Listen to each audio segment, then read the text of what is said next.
నమస్తే. సమకాలీన రాజకీయ అంశాల పైన అంటే ఆ అంశాల వెనుకున్న విషయాలేమిటి అనేది తెలుసుకునే ప్రయత్నం చేద్దాం. ఆ విషయాలపైన మనతో మాట్లాడేందుకు సీనియర్ సంపాదకులు అల్లం నారాయణ గారు మన దగ్గర ఉన్నారు. వారితో మాట్లాడదాం. సార్ నమస్కారం. నమస్తే. రెండు తెలుగు రాష్ట్రాల మధ్య చర్చ జరుగుతున్న విషయం బనకచెర్ల ఒక విషయం అయితే, రెండవది చంద్రబాబు నాయుడు ఇటు రేవంత్ రెడ్డి ఇద్దరు గురు శిష్యులు అనే ఒక చర్చ ఉన్నది.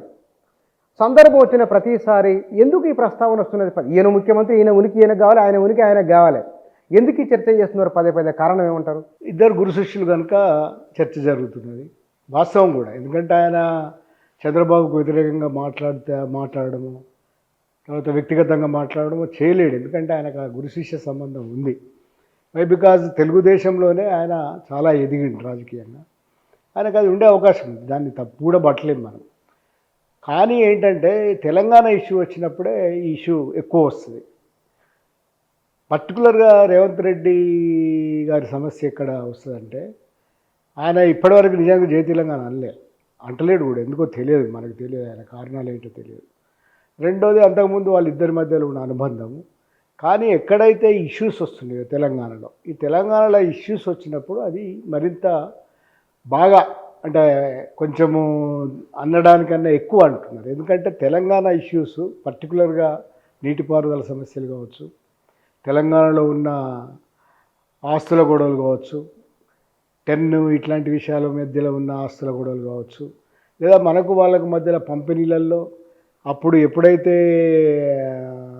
విభజన జరిగిందో ఆ విభజన చట్టాలు ఇవన్నీ ఉన్నాయి కదా, ఇట్లా విభజన జరగాలి, ఇట్లా ఈ సంస్థలు ఇట్లా విడిపోవాలి, ఈ డబ్బులు ఇక్కడ వస్తాయి అనే విషయాలు కాదు. వచ్చినప్పుడు చర్చ వచ్చినప్పుడు సహజంగానే రేవంత్ రెడ్డి ఆయన వ్యక్తిగతంగా ఉన్న సంబంధము, ఆయనకు అంతకుముందు ఉన్న సంబంధాల వల్ల గురు శిష్య సంబంధం అనేది. ఎందుకు కేసీఆర్ చంద్రబాబు కూడా కలిసి పనిచేశారు కదా. కేసీఆర్ చంద్రబాబు కలిసి పనిచేసిన తర్వాత చంద్రబాబుతో ఆయన తలపడ్డాడు.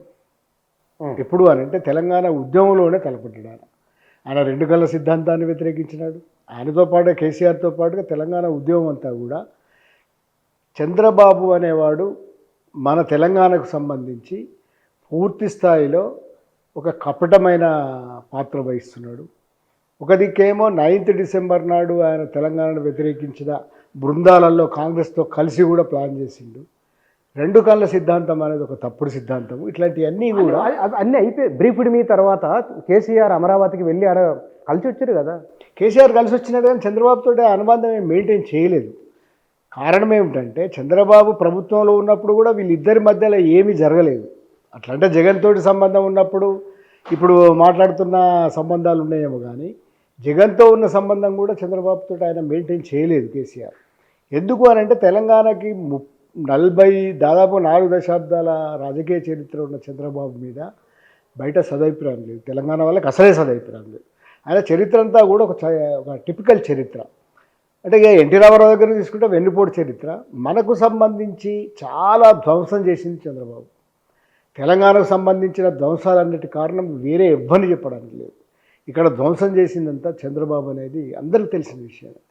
అంటే ఈ ధ్వంసం చేయడంతో పాటు తెలుగు జాతి ఆత్మగౌరవం పేరిట తెలంగాణ ఆత్మగౌరవాన్ని ధ్వంసం చేసిన వాళ్ళు కూడా వాళ్ళే. తెలంగాణ అనే పదం ఉచ్చరించడానికి వీల్లేదని నిండు అసెంబ్లీలో అన్నది యనమల రామకృష్ణుడు. గుర్తుపెట్టుకోండి, ఇది చంద్రబాబు హయాంలోనే. అంటే తెలంగాణను ఎంత హీనమైన స్థితికి తీసుకుపోయినాడు చంద్రబాబు పాలనలో అనేది అందరికీ అనుభవంలో ఉన్నది. దానితో పాటుగా తెలంగాణ శిథిలం చేసినవాడు. తెలంగాణలో తీవ్రమైన నిర్బంధాన్ని, అప్పుడు ఎన్టీ రామారావు దిక్కు నక్సలైట్ దేశభక్తులని, ఆ తర్వాత వాళ్ళ మీద అణచివేతతోటి మొత్తం తెలంగాణ సమాజాన్ని అణచివేసినాడు. ఆటోమాట బంద్ చేసినాడు.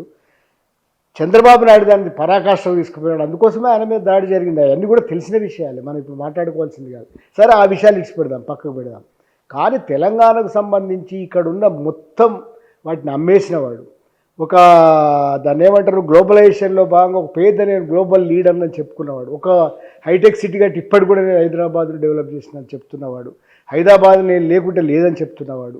ఐటీని తెచ్చింది నేనని చెప్తున్నాడు. అన్ని అబద్ధాలే. అంటే ఇప్పటికీ చంద్రబాబుతో తెలంగాణకు థ్రెట్ అని మీ భావన? ఎస్, డెఫినెట్గా. మిగతా వాళ్ళందరికంటే కూడా చంద్రబాబుతో థ్రెట్. చంద్రబాబు అనే వాళ్ళ డిజైన్, ఆయన గ్లోబలైజేషన్ డిజైన్ కావచ్చు, లేకుంటే ఆయన సంస్కరణలో భాగంగా పి నరసింహరావు తర్వాత వచ్చిన సంస్కరణలో భాగంగా ఆయన ప్రకటించిన రోల్ కావచ్చు, 2020 లాంటిదే కావచ్చు. 2020 లాంటిది ఒక స్విట్జర్లాండ్ ప్రధాని అన్నాడు స్వయంగా, పిచ్చోళ్ళు చేస్తారు ఇట్లాంటి, మా దగ్గర జైలు వేస్తాం ఇట్లాంటి ప్లాన్ ఇస్తారు. అట్లాంటి ప్లాన్లన్నీ కూడా, నమూనాలన్నీ కూడా, ప్రయోగాలన్నీ కూడా చేసినవాడు చంద్రబాబు నాయుడు. మనకు ఒక శత్రువుగా రాజశేఖర రెడ్డి కనబడ్డాడు. ఎందుకంటే తెలంగాణ వచ్చినప్పుడు తెలంగాణ తీవ్రంగా వ్యతిరేకించిన వాడు రాజశేఖర రెడ్డి. మొదలు కాంగ్రెస్ను ఉసికొల్పి చిన్నారెడ్డి లాంటి కమిటీని పంపించి ఆయన దాని తర్వాత నంద్యాల లాంటి డైలాగులు కొట్టినవాడు రాజశేఖర రెడ్డి. కానీ చంద్రబాబు ఒక పద్ధతి ప్రకారంగా నేను చెప్పిన ఉదాహరణతో సహా అసలు మిమ్మల్ని మాట్లాడనియ్యేది, తెలంగాణ అనే మాట కూడా మాట్లాడద్దానన్నది ఎవరు? అది. అట్లాగే మన సంస్కృతి ఇట్లాంటి వాటిని ధ్వంసం చేసిన వాళ్ళు కూడా వాళ్ళే. కానీ ఇంత స్పష్టత వాస్తవానికి అల్లాన్ నారాయణ అంటే చాలా ఓపెన్గా బోల్డ్గా మాట్లాడతారు. ఎస్, తెలంగాణ ప్రయోజనాల కోసమే మాట్లాడుతున్న ఒక డజన్ 2 డజన్ల మంది తెలంగాణలో ఇప్పటికీ వాళ్ళల్లో మీరుండి గడిచిన 10 ఏళ్ల కాలంలో ఎందుకు మీరు మాట్లాడలేదు అనే ఒక ప్రశ్న మీకు ఎదురైంది. చాలా మీకు ఏదో ఓపెన్ కూడా అన్నారు. ఒకటే కారణం, మీరు ఎక్కడైనా చూడండి, ఒక ఉదాహరణ చూడండి, ఎవరైనా కూడా ఒక ప్రభుత్వ పదవిలో ఉండి మాట్లాడలేరు. నేను మాట్లాడలేదు. కారణం అంతకంటే ఏమీ కాదు. రెండోది ఏంటంటే నాకున్న అసంతృప్తులను అప్పుడో ఇప్పుడు బయట పెట్టినాను, కానీ మీరు అన్నట్టుగా ప్రస్ఫుటంగా బోల్డ్గా నేను మాట్లాడలేదు. కారణం ఏమిటంటే నాకు అసలు నచ్చని విషయాలు చాలా ఉంటాయి. ఉన్నా కూడా ఒక ప్రభుత్వము ఎట్లాగది అకాడమీ, నిజానికి అది ప్రభుత్వ పదవి కాదు టెక్నికల్గా, అంటే ఒక జర్నలిస్టులకు సంబంధించిన అకాడమీకి సంబంధించిన పదవి. కానీ ఆ పదవిలో ఉంటూ విమర్శించలేము. రెండోది ఏంటంటే ఇక్కడ నేను చాలాసార్లు బయటికి చెప్పుకోలేదు, కానీ నా వ్యక్తిగత వ్యవహారాలు కూడా దీనిలో ఇన్వాల్వ్ అయినాయి. నా ఇంట్లో ఉన్న అనారోగ్య సమస్యలు ఇట్లాంటి వల్ల కూడా నేను కొంచెం మాట్లాడితే ఆ పదవిలో ఉండలేను, అది మాత్రం క్లియర్. మాట్లాడాలంటే దాని నుంచి బయటికి రావాలి. నేను బయటకు వచ్చే పరిస్థితి లేకుండా ఉండేది, నా వ్యక్తిగత కారణాలు. సరే, ఆ వ్యక్తిగత కారణాలు కాకుండా నేను పొలిటికల్గా కూడా నేను కేసీఆర్తో ఎప్పుడు అని ఎప్పుడు మాట్లాడలేదు. నేను ఆ విషయాలు కూడా నేను రాయడమే బంద్ పెట్టినాను. కారణం ఎందుకంటే ఇదే కారణం. అంటే నేను రాయాలంటే, ఆన్ రికార్డ్ రాయాలంటే నాకు నచ్చని విషయాలన్నీ రాయాలి. నాకు నచ్చని విషయాలు ఉన్నాయి, 1 కాదు 2 కాదు, చాలా ఉన్నాయి. కానీ నచ్చని విషయాలు ప్రకటించడం వేరు, రాయడం వేరు ఆన్ రికార్డ్. అందువల్ల నేను రాతలే బంద్ పెట్టుకున్నాను. దానివల్ల నేను బోల్డ్గా మాట్లాడలేదు. కానీ నాకు అభిప్రాయ భేదాలను లేవని కాదు. ఏ ప్రభుత్వంతో కూడా ఏకాభిప్రాయం ఉండే మనిషి నేను కాదు. ఎందుకంటే ప్రజల అభిప్రాయంతో పాటుగా చెల్లమని కావాలనేది నా ఐడియా. కానీ నాకున్న కారణం ఇప్పుడు ఉదాహరణకి 1.5 ఏళ్ళు అయింది, మనం మళ్ళా ప్లేట్ ఫిరాయిస్తున్నాం అనే అది కూడా వస్తుంది. ఎందుకంటే ఇవాళ రేపు షార్ట్ పెండ్ ఏ అర్హత లేని వాళ్ళు కూడా మన మీద తీర్పులు ఇచ్చే కాలం వచ్చేసింది. మనం ఇప్పుడు మాట్లాడితే ఏమంటారంటే మళ్ళీ ఏదో ఇక్కడ చూస్తున్నాడు అని అంటారు. ఎందుకంటే తెలంగాణ ఉద్యమంలో ఉన్నాడు, అది పనిచేసిన జీవితంలో వాళ్ళకి తెలియనేదే లేదు. కానీ ఆల్ ఆఫ్ సడన్ వాళ్ళు మాట్లాడేస్తుంటారు. మనం ఏం చేయలేం కొన్ని విషయాలు. కానీ అంటే వాటి గురించి నేను పట్టించుకొని కూడా పట్టించుకోను. కానీ ఒకటి మాత్రం నిజం, నేను అప్పుడు మాట్లాడకపోవడానికి కొద్ది రోజులు మాత్రం కారణం ఏమిటంటే ప్రభుత్వ పదవిలో ఉండడం. పదవులు ఇంటూ మాట్లాడిన వాళ్ళు ఎవరూ లేరు. అట్లంటే ఇప్పుడు ఉదాహరణకి ఇప్పుడున్న వాళ్ళు మాట్లాడతారా? మాట్లాడలేరు. పొత్తూరి వెంకటేశ్వరరావు గారు మాట్లాడారా? మాట్లాడలేదు. మిగతా వాళ్ళు ఏడిచిపోయారు. పొత్తూరి వెంకటేశ్వరరావు గారు ఉన్న స్థాయిలో నేను కూడా ఉన్నాను. నేను అట్లా అంటే ఏదన్నా ఏ ఇష్యూనైనా పట్టించుకున్నాను. పిలిచినప్పుడు భారత్ బచావో వంటి మీటింగ్లకు కూడా పోయినాను నేను. తర్వాత కేంద్రంలో జరుగుతున్న పరిణామాల మీద విపరీతంగా మాట్లాడినాను. ఇక్కడ మాట్లాడకపోవడానికి కారణం ఏమిటంటే ఒక మీడియా అకాడమీలో ఉండి మాట్లాడలేము. రెండో విషయం ఏంటంటే నాకు వాటి మీద అభిప్రాయ భేదాలు ఉన్నప్పుడు కొన్నిసార్లు ప్రకటించినాను కూడా, బయట ఓపెన్గానే మాట్లాడినా కొన్నిసార్లు. కానీ అది లౌడ్ వాయిస్ కాదు.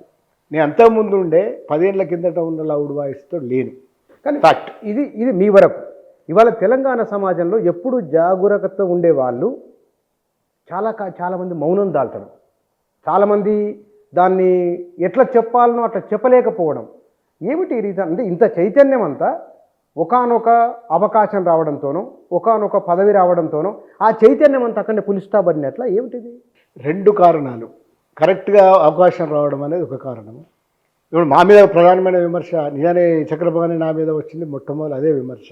అంటే మాకు చాలా దగ్గరగా ఉండేవాళ్ళు కూడా వరవరరావు నుంచి మొదలుకుంటే చాలామంది రాసినారు ఓపెన్గా.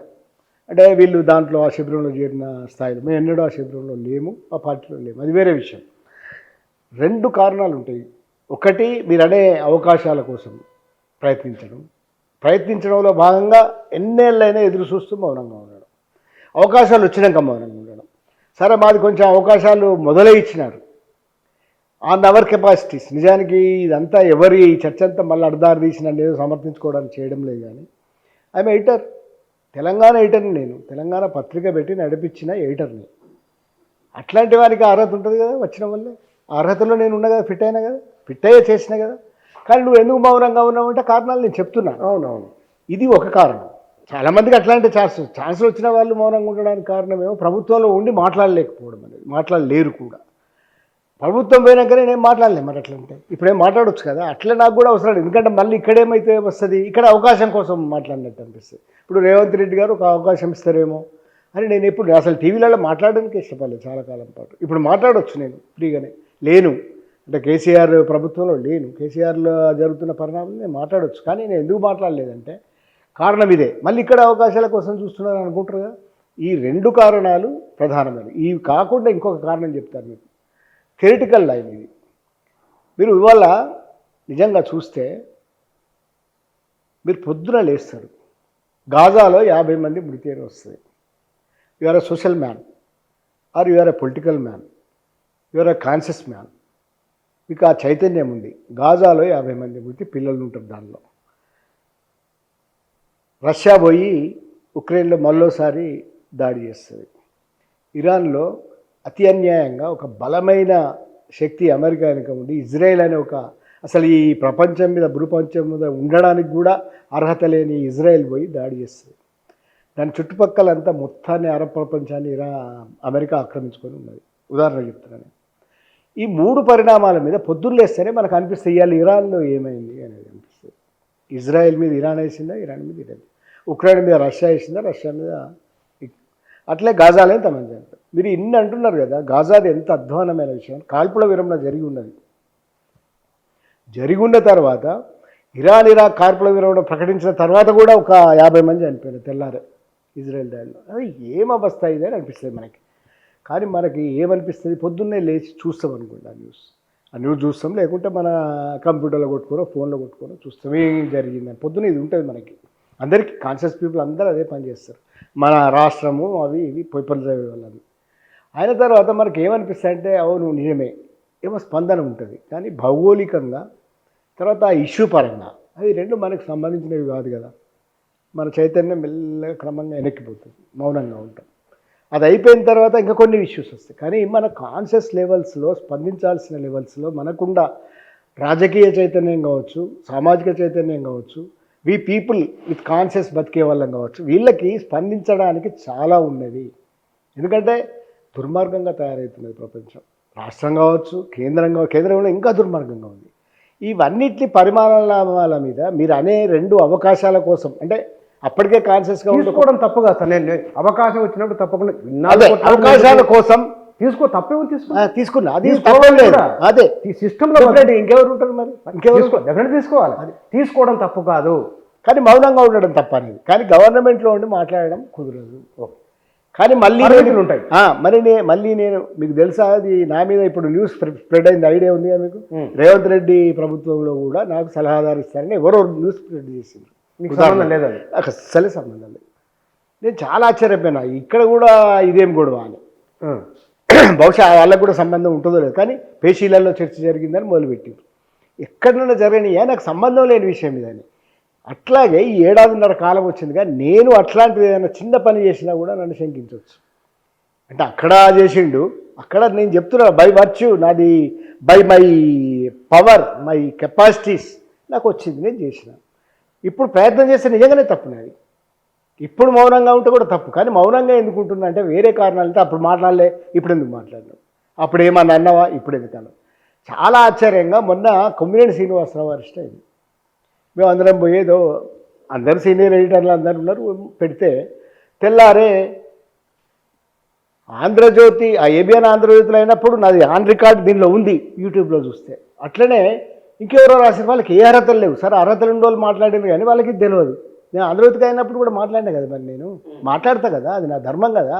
నేను ఒక యూనియన్ 10,000 మంది యూనియన్కి నాయకుడిని కూడా కదా. నేను మాట్లాడితే నువ్వు ఇట్లా అంటే నేను ఏం చేయాలి, అప్పుడు ఎందుకు మాట్లాడలేదంటే అప్పుడు కూడా మాట్లాడినా. మీకు గుర్తుంటే బుచ్చన్న గారు, మన TV9 ఏబిఎన్ ఆంధ్రజ్యోతి 2 అక్కడ సామ్రాట్ కాంప్లెక్స్లో ఒక ప్లేస్ ఉండేది దాని ఆఫీస్. అప్పుడు ఆఫీస్లో కూర్చొని నేను కేసీఆర్ గారికి ఫోన్ చేసిన ఈ రెండింటి మీద నిషేధం ఎత్తేయాలని.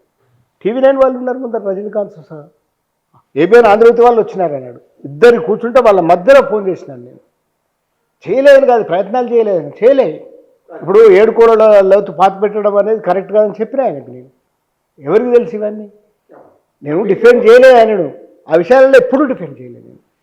మీరు ఇట్లా మాట్లాడడం వల్ల శత్రువులు పెంచుకుంటాం తప్ప ఏం చేయలేము అని చెప్పిన నేను. కానీ చెప్తే వినలేదు, నేనేం చేయలేదు. దాన్ని మనం చేయగలిగింది ఎందుకంటే అన్ని సందర్భం ఎందుకు సోషల్ మీడియాలో కొన్ని వైరల్ అయితే తెలియదు, మనకు తెలియదు, ఏముంటుందో మనకు లోతులకు తెలియదు. కానీ ఇక్కడ ఈ 7.5 కాలంలో ఈ ప్రభుత్వం, ఆ ప్రభుత్వంలో ఉన్నారు, కొన్ని మినహాయింపులు ఉన్నాయి, పరిమితులు ఉన్నాయి, మాట్లాడలేదు. ఈ ప్రభుత్వంలో ప్రైవేటు స్కూళ్ళ విషయంలో, కాలేజీల విషయంలో విద్యా కమిషను ఒక ప్రయత్నం జరుగుతున్నది కదా. మంచిని చెప్పడంలో ఇబ్బంది ఏమన్నా? విద్యా కమిషన్లో మంచి జరుగుతున్నదని మీరు అంటున్నారు. ఆ పేపర్లు వస్తున్నాయి, వార్తలే కదా. విద్యా వ్యవస్థ మీద కానీ కార్పొరేట్ హాస్పిటల్ వ్యవస్థల మీద మాట్లాడితే 2 విషయాలు మనం మాట్లాడుతాం. విద్యా వైద్యమే కదా ప్రధానమైంది, చాలా ముఖ్యమైనది. వీళ్ళు చెప్పింది కూడా అదే కదా, ఉచిత విద్యా వైద్యం అనే దాని మీద కాన్సన్ట్రేట్ చేస్తామని చెప్తారు ప్రతి రూలర్ చెప్పే విషయం. అది చైతన్య నారాయణకి ఏమైనా తగ్గిందా చెప్పండి. చైతన్య నారాయణ అనేది ఇవాళ కార్పొరేట్ విద్యని గుత్తకు తీసుకున్నాయి, గుత్తాధిపత్యం నడుస్తున్నాయి. ఏమైనా తగ్గినాయా? తగ్గలే. పోయినసారి తగ్గలే, ఇప్పుడు విస్తరిస్తున్నాయి. వాళ్ళు విద్యా కమిషన్ పెట్టినారు. మన డియర్ ప్రొఫెసరు మురళి గారు, తర్వాత ఆయన మన విశ్వేశ్వరరావు గారు అందరూ ఉన్నారు దాంట్లో, పురుషోత్తం గారు, వీళ్ళంతా. ఎక్కడైనా వినబడుతున్నదా మీకు? మురళి గారు కాంగ్రెస్ ప్రభుత్వం వచ్చేదాకా ఉన్న రోల్ ఇప్పటి రోల్ చెప్పండి నాకు. ముందు నుంచి కూడా హరగోపాల్ సారు, లక్ష్మీనారాయణ గారు ఇట్లాంటి వాళ్ళందరితోటి, మన నరసింహారెడ్డి గారు విద్యా పరిరక్షణ కమిటీ అనేది ఒకటి పనిచేస్తున్నారు ఇక్కడ. శాస్త్రీయంగా ఈ విద్యను ఎట్లా పరిరక్షించుకోవాలి అంటే from primary education to PG education దాకా వాళ్ళు మాట్లాడుతూ ఉంటారు. అది మీకు ఐడియా ఉంటే అది ఒక ప్రత్యామ్నాయ ఎడ్యుకేషన్ సిస్టమ్ ఎట్లా రక్షించుకోవాలనేది ప్లాన్. ఈ కార్పొరేటిజము వీటన్నిటి నుంచి ఎట్లా రక్షించుకోవాలనేది. అట్లాగే మురళి గారికి కూడా నిశ్చితమైన అభిప్రాయాలు ఉన్నాయి. ఆయన పర్టికులర్లీ వెలుగు ప్రాజెక్ట్ ఒకటి, రెండోది ఆంధ్రాలో జరిగిన పరిణామాలు. ఆంధ్రాలో ఫేస్ లిఫ్ట్ చేసినాడు స్కూల్స్కి, ఆయన కొద్ది రోజులు సలహాదారుగా ఉండే. ఈ చరిత్ర వల్ల ఇది వచ్చిన వల్ల ఏమన్నా మార్పులు వచ్చినాయా? ఎడ్యుకేషన్ సిస్టంలో కావచ్చు, ఉన్నదాన్ని సరిగ్గా నడిపిస్తున్నారా? మీరు చెప్పండి నాకు. ఆ రిపోర్ట్స్ వస్తున్నాయి, అద్దెలు కట్టలేకపోతున్నారండి ఉన్న సిస్టమ్స్ని. ఇంకొకటి ఏంటంటే మీరు సిస్టమ్స్ ఆల్రెడీ ఎస్టాబ్లిష్ చేసినారు, గురుకులాలు అట్లాంటివి ఎస్టాబ్లిష్ చేసినారు. తర్వాత అన్ని క్యాస్ట్లకి, బీసీలకి అన్ని హాస్టళ్ళు పెట్టి రెసిడెన్షియల్ విద్యను, BC residential, even tribal residential education, even ముస్లింలకు పెట్టినారు. వాటిని రక్షించాల్సిన బాధ్యత ఉన్నదా లేదా? KG నుంచి PG అన్నది వాళ్ళ నినాదమే, ఇంకొక రకంగా వాళ్ళు ఫుల్ఫిల్ చేయలేకపోయినారు. వాళ్ళు ఈ సిస్టమ్ ద్వారా ఫుల్ఫిల్ చేస్తూ ఉన్నారు, కానీ అది కూడా ట్రాష్ అని తేలిపోయింది. తోచిన కాడికి పెట్టినారు, తోచిన కాడికి ప్రయత్నం చేసినారు, కానీ వాటి మౌలిక వసతులు కల్పించడంలో వాళ్ళు విఫలమైనారు. అప్పుడు కూడా స్టూడెంట్ చనిపోయేది, హాస్టల్లో జరిగే డెవలప్మెంట్స్, ఫుడ్ పెడతలేరు అనేది, పురుగులు పడ్డ ఫుడ్ అనేది వచ్చేది ఫ్యాక్ట్. వాళ్ళతో పాటుగా వీళ్ళ దాంట్లో ఇంకా ఎక్కువైనాయి. అద్దెలు కూడా కట్టలేని స్థితి ఉంటుందా? వీటిని అన్నాక మీరు ఇప్పుడు ఏదో కమ్యూనిటీ స్కూల్స్ మళ్ళీ ఏదో ప్లాన్ చేస్తున్నారు. ఇదే పని ఇక మనకి ఎడ్యుకేషన్ సిస్టంలో కమ్యూనిటీ స్కూల్స్ అని మళ్ళీ ఒక ప్లాన్ చేస్తారు. వాటిని మళ్ళీ ఇంకో గవర్నమెంట్ వస్తుంది, రెసిడెన్స్ స్కూల్ వాళ్ళు ప్రాధాన్యత. అంటే ఎందుకు అని అంటే మనము బయటికి చెప్పినట్టుగా దానికి ఉన్న కేటాయింపులు లెక్క కట్టండి, మీరు అర్థమైపోతుంది. ఉచిత విద్య, ఉచిత వైద్యం కావచ్చు, విద్యలో ప్రమాణాలు సాధించడానికి ఏర్పాటు చేసే అన్ని వ్యవహారాలలో ఏది ఇన్వాల్వ్ అయి ఉంటుంది? మీకు ఇన్ఫ్రాస్ట్రక్చర్ ఇన్వాల్వ్ అయి ఉంటుంది, డబ్బులు ఇన్వాల్వ్ అయి ఉంటుంది, నిధుల కేటాయింపు బడ్జెట్లో చూస్తే మీకు అర్థం. కమ్యూనిస్టు ప్రభావంతో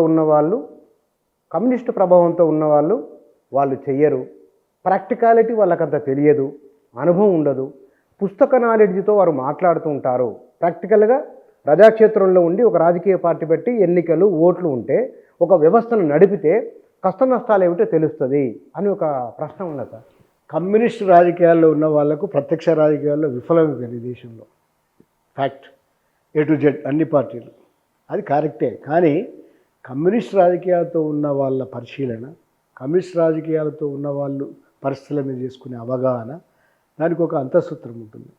వాళ్ళు కార్యకారక సంబంధాలని అంచనా వేయగలరు, కార్యకారక సంబంధాలు తెలుసుకోగలరు. విజ్ఞానం మీద ఆధారపడి, విజ్ఞాన సూత్రాల మీద ఆధారపడి, పదార్థ విజ్ఞానం మీద ఆధారపడి వీళ్ళు వాళ్ళ అంచనాలు ఉంటాయి. అంటే వాళ్ళ భావధారలన్నీ అట్లా నిర్మితం అవుతుంటాయి. నిజానికి బేసిక్ నాలెడ్జ్ ఫ్రమ్ కమ్యూనిస్టులకు ఏది వస్తుంది? భావవాదమో భౌతికవాదం. పదార్థ విజ్ఞానం, పదార్థంలో కూడా రెండు శక్తులు, వైరుధ్యాలు, వీటి మీద ఆధారపడి కమ్యూనిస్టుల నాలెడ్జ్ అనేది బిల్డప్ అవుతుంది. ఎంత అన్యాయం అంటే అట్లా మాట్లాడము. కమ్యూనిస్టులకు ఉన్నంత అవగాహనకు ఎవరికి ఉండదు. ప్రాక్టికాలిటీ ఉండదు అనేది వేరే విషయం, నిజమే కావచ్చు. ఈ దేశాన్ని అంచనా వేయడంలో కానీ, దేశంలో ఉన్న పరిస్థితులను అంచనా వేయడంలో వాళ్ళకు మించిన వాళ్ళు లేరు. ప్రాక్టికాలిటీలో లోపాలు ఉంటేనే ఇట్లాంటి ఫలితాలు వస్తాయి. నిజమే, ఆ లోపాలు నేను ఒప్పుకుంటున్నా. అంటే మీ అన్వయంలో కానీ, ఈ పరిస్థితులను అన్వయించుకొని ఒక కార్యాచరణ రూపొందించుకోవడంలో కానీ ఇది ఉంటుంది, ప్రాబ్లం ఉంటుంది. ఈ సమస్య ఉంటుందనేది నేను కూడా ఒప్పుకుంటున్నా. కానీ వాళ్ళకి తెలియదు అనేది తప్పు. ఇప్పుడు మీరు ఉదాహరణకి ఒక సహజమైన ఇష్యూని చెప్తున్నాను నేను. ఉదాహరణకి ఇది నా సహజమైన జ్ఞానం మీద ఆధారపడే, దానికి కమ్యూనిస్ట్ జ్ఞానమే అవసరం లేదు.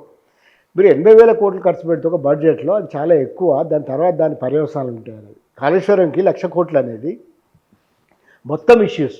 మీరు ప్రకటించేదేమో విద్య, వైద్యము ఉచితము, మనం ఇట్లా చేద్దాం అట్లా చేద్దామని ఒక 10 ప్రణాళికలు బంగారు తెలంగాణ ప్రకటిస్తారు. కానీ మీకు మేజర్ ఎక్కడ పెడతారు? మీరు అది వస్తుంది అని నమ్మి దానికి పెడతారు.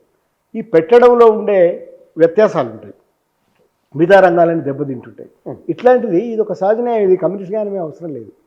పెద్ద ప్రాజెక్టులలో ఉండే సమస్యలు భారతదేశంలోనే కాదు, మొత్తం ప్రపంచవ్యాప్తంగా ఈ పెద్ద ప్రాజెక్టులలో ఉండే పర్యావరణ సమస్యలు ఉన్నాయి, పెద్ద ప్రాజెక్టులలో ఉండే మనీ ఇన్వాల్వ్డ్ సమస్యలు ఉన్నాయి, బ్యాక్ రావడం ఎట్లా అనే సమస్యలు ఉన్నాయి, వ్యయం సమస్య అంటే ఖర్చు ఎంత అవుతుంది పంటల మీద అనే సమస్యలు ఉన్నాయి, తర్వాత అన్నిటికంటే మించి నిర్వాసిత సమస్యలు ఉన్నాయి. ఇవన్నిటిని పరిగణలో తీసుకొని పెద్ద ప్రాజెక్టులను వ్యతిరేకంగా చేస్తారు కమ్యూనిస్టులు. డెఫినెట్గా నిర్వాసితులు అనేది లైఫే కదా, మొత్తం విధ్వంసం. ఇప్పుడు కమ్యూనిస్ట్ దేశం చైనాలో కూడా 70,000 డ్యాములు ఉన్నాయట, అక్కడ నిర్వాసితులు ఉంటారు. 70,000 డ్యాములు కమ్యూనిస్ట్ దేశం అనలేము ఇప్పుడు చైనాని. కమ్యూనిస్ట్ దేశం ఏం కాదు, ఇదే కదా మన భ్రమలు. అది కమ్యూనిస్ట్ దేశం కాదు, అది అద్భుతమైన పెట్టుబడిదారు దేశంగా మారిన కమ్యూనిస్ట్ దేశం. అమెరికా తల్లదండ్రులు. కమ్యూనిస్ట్ దేశం అనేది లేదు ప్రపంచంలో, ఈవెన్ సోషలిస్ట్ దేశమే లేదు, సోషలిజమే రాలేదు. అంటే మనం ఇక్కడ మాట్లాడుకోవాలి, ఈ ఒక చిన్న ఒక సెకండ్ అన్న మాట్లాడుకున్నాం. ఎందుకంటే ప్రపంచంలో విప్లవాలు సఫలమైంది రష్యా, చైనా ప్రామినెంట్గా. సరే అల్బేనియా లాంటి ఏదో దేశాలు ఉన్నాయి, ఇవన్నీ ఇచ్చి పెడదాం. వియత్నాం లాంటి దేశాలు, అమెరికా సామ్రాజ్యవాదం మీద కొట్టిన కంబోడియా, అంటే ఈ దేశాలలో సోషలిజం రాలే. మీకు తెలియదు ఏమున్నది, మార్క్సిస్ట్ సూత్రాలలో ఏంటంటే స్టేట్ విదరింగ్ ఉంటుంది, స్టేట్ పోతుంది. ఈ స్టేట్ పోయిన తర్వాత సోషలిజం ఇట్లాంటివన్నీ చెప్తారు. సోషలిజం వచ్చిన తర్వాత, స్టేట్ పోయిన తర్వాత కమ్యూనిస్ట్ రాజ్యం. అసలు సోషలిజమే రాలే. ఈ సోషలిజం రావడంలో కార్మిక వర్గ నియంతృత్వం ఇట్లాంటి విషయాలు వచ్చేటప్పుడే చాలా సమస్యలు వస్తాయని వీళ్ళు ఊహించిందే జరిగినాయి. రష్యాలో పోయింది, గ్లాస్నోస్ట్ వచ్చింది. రష్యాతో పాటుగా ఉన్న అనేక సోషలిస్ట్ దేశాలు మామూలు ప్రజాస్వామ్య రెవల్యూషన్ వచ్చినాయి. ఎంత విచిత్రమైన పరిణామాలంటే ఇవన్నీ.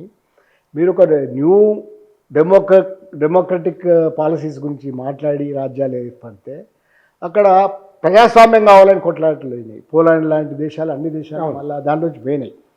చైనా మరీ అన్యాయంగా, మీకు తెలియదు ఏమున్నది, మావో, అనంత రకాల radicals, core radicals, system, third world theory, వాటి తర్వాత వచ్చిన పరిణామాలు. ఇవాళ జింగ్పింగ్ అనేవాడు శాశ్వత అధ్యక్షుడు. అట్లాంటివి చాలా జరిగినాయి. రష్యాలో ఆయన పుతిన్ అనేవాడు, ఆయన ఒక మహాత్ముడు అక్కడ ఉంటాడు, ఆయన ఉక్రెయిన్ మీద యుద్ధం చేస్తాడు. ఇక్కడ చైనాలో ఒక మహాత్ముడు జిన్పింగ్, ఆయన పర్మనెంట్. అది కానీ చైనా ఒక అద్భుతమైన ప్రగతిని చూసింది, పెట్టుబడిదారి. అద్భుతమైన ఎందుకంటున్నా అంటే ఇవాళ అమెరికాను భయపెడుతుంది కదా, భయపెట్టే ఒక ఏకైక దేశం, ఆసియా దేశం ఒకటి చైనా.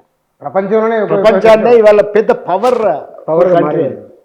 అట్లాంటిది కానీ ఈ కమ్యూనిస్ట్ దేశాలు లేవు, సోషలిస్ట్ రాజ్యాలు లేవు. చర్చ కమ్యూనిస్టులు వచ్చింది కాబట్టి ఈ రాష్ట్ర ప్రభుత్వము చాలా ఏళ్ళ తర్వాత అవార్డు ఇచ్చింది, సినిమా అవార్డు, గద్దర్ అవార్డులపై. ఎందుకంటే వారితో మీరు అవినాభావ సంబంధం ఉన్నది. హాస్పిటల్కి వెళ్ళినప్పుడు చివరితో మాట్లాడింది మీ దగ్గర, హాస్పిటల్ బిల్లు కట్టింది కూడా మీరే అనుకుంటాను. ఆ డబ్బులు తీసుకుపోయి ఇచ్చి సరే ఇచ్చినాం కానీ మొత్తం బిల్లు మేము కాదు. కానీ మీరైతే మొదలు మాట్లాడద్దు కూడా, ఎందుకంటే కాదు వద్దులేగా మన మధ్య చర్చ. డబ్బులు తీసుకుపోయి నాతో ఎవరు అన్నారు మాట అక్కడ మాట్లాడినప్పుడు. అయితే ఇక్కడ నేను అజయ్ అని, మీ ఇద్దరు ముగ్గురు హాస్పిటల్కి పోయారు, ఎవరు మాట్లాడింది మీతోనే, ఆపరేషన్ థియేటర్కి వెళ్ళే ముందు అని అన్నారు. ఇది కరెక్టేగా? కరెక్ట్. ఇక్కడ డబ్బులు ఎంతో కొంత మీరు తీసుకుపోయిన మాట వాస్తవం. అదే నేను ఇది కూడా వాస్తవం. గద్దర్ అవార్డుల మీద మీరు అభిప్రాయం ఏంటి? ఒకటి, గద్దర్ అవార్డులు పెట్టడం చలనచిత్రాలకి అనేది మొట్టమొదటి అది. ఎందుకంటే చలనచిత్రాలు ఎట్లున్నాయో మనకు తెలుసు. రెండోది, మరీ అధ్వానంగా ఇక్కడ జరుగుతున్నదంటే ఈ చలనచిత్రాలు అనేటివి కొంతవరకు ఆ బలగం లాంటి సినిమాలు వచ్చినప్పుడు కొంత ఏదో మన చిత్రాలు డెవలప్ అవుతున్నాయి, మల్లేశము, బలగం ఇట్లాంటి కొన్ని సినిమాలు వచ్చినాయి. అది ఒక ఆల్టర్నేటివ్, మన సినిమాలు వస్తున్నాయి, లాంగ్వేజ్లో వస్తున్నాయి, ఇట్లాంటివన్నీ ఏదో యాక్టివిటీ జరుగుతుంది, నేటివిటీ కూడా మనదే ఉండడం ఉన్నది. కానీ అనుభవంలోకి వచ్చినాయి, కానీ ఏమీ మారలేదని తర్వాత అర్థమైపోయింది. అంటే ఆ ఏ పేసులను అయితే వచ్చిందో ఆ పేసులనే అది తిరగడం మొదలుపెట్టింది. ఇది అవతల ఏ సినిమాలు అయితే మనం వద్దనుకున్నామో, లేదా ఏ సినిమాలు చాలా ప్రభావం చేస్తున్నాయి అనుకున్నామో, అవన్నీ ఆ కల్ట్ వచ్చేసింది, మళ్ళా ఎస్టాబ్లిష్ అయిపోయింది. ఉదాహరణకి ఈ గద్దర్ అవార్డులు చెప్పినప్పుడు ఈ గద్దర్ అవార్డులలో నిజానికి ఎవరికి ఇస్తుండ్రు అనేది ఒక పెద్ద ఇష్యూ. రజాకార్ మీదనే పెద్ద ఇష్యూ అవుతుంది. ఉదాహరణకి రజాకార్ అనేది ఒక అపభ్రంశ సినిమా, అది హిస్టరీ కాదు. హిస్టరీలో దాన్ని ఏమంటారు, ఒక అద్భుతమైన దాన్ని ఏమంటారు, ఆ ప్రైజ్ కూడా వచ్చింది వాళ్ళకి ఆ సినిమా పాటకి. కానీ అల్లూరి సీతారామరాజు నుండి కొమరం భీము కలిపిన వాళ్ళు ఎవరైనా ఉన్నారు ప్రపంచంలో? లేరు. అదే కదా వాళ్ళిద్దరు సినిమా అదే కదా, అదే అని పేరు ఏదో ఉన్నాయి కదా, RRR ట్రిపుల్ ఆర్. అదే అర్థం. ఆయన ఎక్కడో ఈయన ఎక్కడో ఏం అన్యాయం అది. అది కూడా చరిత్రగా నమోదవుతుంది, ఎందుకంటే సినిమా కదా. పరిచయం కూడా లేకపోవచ్చు వాళ్ళిద్దరికి. లేదు, 40,000 చనిపోయాడు. ఎట్లా సాధ్యం అది? కానీ వచ్చేసింది, సూపర్ హిట్ అంటే ప్రపంచంలో హిట్ అయిపోయింది. ఏం చేయాలి మనం అంటే అంత కల్పన ఉంటుంది అనేది అర్థమైంది. ఇంకొక విషయం ఏంటంటే రాజమౌళి వాళ్ళ ఫాదర్ది అది రజాకార్ కూడా. ఎంత అన్యాయమైన సినిమా అది. ఆయనకు బహుమానంగా రాజ్యసభ ఇచ్చినారు, అది వేరే విషయం. ఇంత అన్యాయమైన అపభ్రంశమైన cinema, that to be particularly in Telangana. That to be Telangana వచ్చినాక ఆ సినిమా వచ్చింది, చలామణిలో ఉంది, ఎవడు చూడలే, అది వేరే విషయం. ఆ సినిమాకు గద్దర్ అవార్డు వచ్చింది. ఇది ఊహించి గద్దర్ అవార్డులకి సినిమాలకు ఎందుకు ఇస్తున్నారా అని అనుకున్నాం మొదలు. కానీ మనం అనలేము కదా, ఎందుకు, సరే గద్దర్ పేరైతే నడుస్తుంది కదా అని అనుకున్నాం.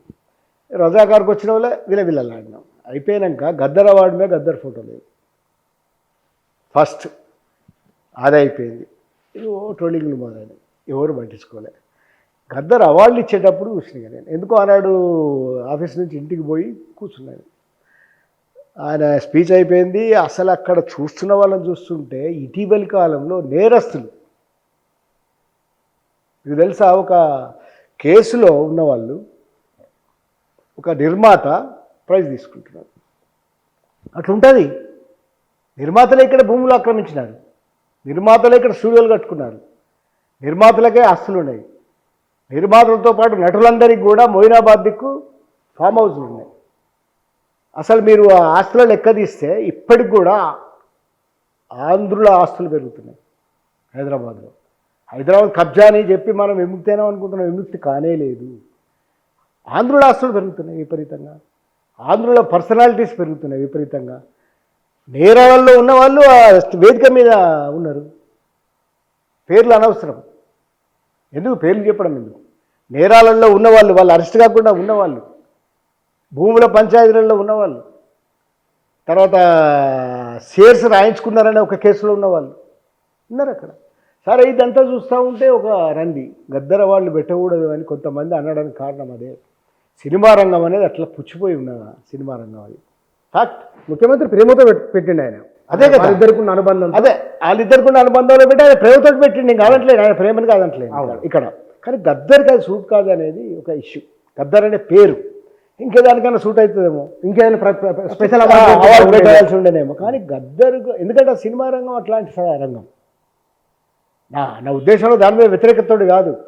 నా ఉద్దేశం ఏంటంటే వాళ్ళు అట్లుంటారు, వాళ్ళకి ఎంత, నేనే అంటున్నా, బల్బ్ ఎంత ఉంటుందంటే వాళ్ళు ఏదో ఒక ఆకాశంలో చూటుపడ్డట్టు ఫీల్ అవుతుంటారు. మోహన్ బాబు మాటలు ఏంది, మోహన్ బాబు కొట్టడం ఏంది, మోహన్ బాబు ఇష్యూలో నేను అప్పుడు పోయి కూర్చొని ధర్నా చేసినాం. ఏంది అది మోహన్ బాబు దాడి, ఆచార్య వాళ్ళకి జర్నలిజం అనేది మోకాల మీద కూర్చుంటారు మన జర్నలిస్టులు పోయి. అందువల్ల వాళ్ళు ఎట్లా ఉంటారంటే మేము మహాత్ములము, ఎక్కడి నుంచో దిగొచ్చినామనే ఫీలింగ్లలో ఉంటారు. అట్లాంటి వాళ్ళు అది చూస్తూ ఉన్నాను నేను. చూసేవరకు ఇంకా అన్యాయం ఎక్కడ అంటే, ఇక నేను తట్టుకోలేకపోయాను. మళ్ళొకసారి ఆయనను చంపేస్తున్నారని అనుకున్నా గద్దర్ అన్నది. ఎందుకంటే ఆయన ఏ కళల కోసం జీవితం అది చేసినాడు, ప్రజల కళల కోసం, ప్రజల కోసం. జానపద రీతులను మెరుగుపరిచినవాడు, జానపద రీతులను విప్లవీకరించినవాడు. 40 ఏళ్ల పాటు అదే ఆయన చరిత్ర అంతా కూడా ఒక వేను వేసినవాడు, ఒక లెజెండ్. అంటే ఈ ప్రపంచంలో కళాకారులు అనేవాళ్ళు ఒక సోషల్ కాజ్కి ఎట్లా పనిచేస్తారనే ఒక సైన్యాన్ని తయారు చేసినాడు. గద్దర్ లేకుండా ఎవరున్నారు? వీళ్ళంతా ఇవాళ మాట్లాడుతున్న గొప్ప గొప్ప వాళ్ళు ఎవరు లేరు. ఫ్యాక్ట్ అది, వాళ్ళే ఒప్పుకుంటారు. గద్దర్ అంటే మాకు ఇన్ఫ్లుయెన్సే, అదే. అంత ప్రభావం చేసిన ఆయన ఫంక్షన్లో గద్దర్ అవార్డుల ఫంక్షన్ ప్రతిసారి తెలంగాణ గద్దర్ అవార్డులు అంటున్నారు. తెలంగాణ గద్దర్ అవార్డులు, తెలంగాణ గద్దర్ అవార్డులు వింటుంటే రెండు ఆ చెత్త పాటలు ఉంటాయి కదా, ఆ అంటే అమలాపురం లాంటి పాటలు ఉంటాయి కదా, అవి రెండు వాడుతున్నారు అక్కడ. ఏం చేయాలి? కింద కూర్చొని ఉన్నారు. అంటే ఆ జాగ్రత్తనే తీసుకోవాల్సి ఉండే కదా, ఆ జాగ్రత్తనే తీసుకోవాలి కదా. గద్దర్ అంటే పోనీ ఆ కంపులో ఏదో చేస్తున్నారు వాళ్ళంతా మనకు తెలుసు. పుష్ప ఏంది మనకు సంబంధించి ఏంది పుష్ప? మనము ఒక రొటీన్ రెగ్యులర్ వాళ్ళం కాదు కదా. అంటే క్రిటికల్గా ఉండే ప్రపంచానికి పుష్ప ఏంది? ఏదైనా ఏంది వాళ్ళు సక్సెస్ అయితే ఆర్ఆర్ఆర్ ఏంది? నేనే అంటున్నా, వాళ్ళ ఇద్దరికి ఇక్కడ సాపత్యం ఉందా? మీరు ఆ పేర్లు పెట్టి తీసిరి ఏం చేయాలి మేము? అప్పుడు ఏం ఫీల్డ్ వస్తుందారో పెద్ద గొడవ అయింది. దాని కేవలం మగధీర సినిమాలో పెడితే అప్పుడే గొడవ అయింది పెద్ద. నేనైతే అప్పుడు టీవీలలో 3-4 టీవీలలో ముత్తుకున్నా.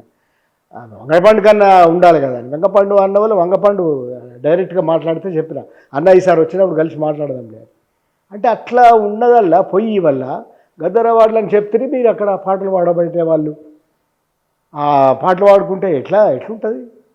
ఏం చేయాలి మనం? అంటే ఎట్లా తయారైందంటే గద్దర్ అవార్డులు ఆఖరికి వీళ్ళు ప్రయోగం చేయకపోతే బాగుండు అని అనిపించింది. గద్దర్ పేరు ప్రచారంలో ఉండాలనేది నాకు కూడా ఉంది. గద్దర్ జయంతి వర్ధంతి జరుపుతున్నారు, 3 కోట్ల రూపాయలు మెమోరియల్కి ఇచ్చినారు, అక్కకి ఇచ్చినారు. అక్కకి నేను విమల మా వెన్నెలకు అది వచ్చింది.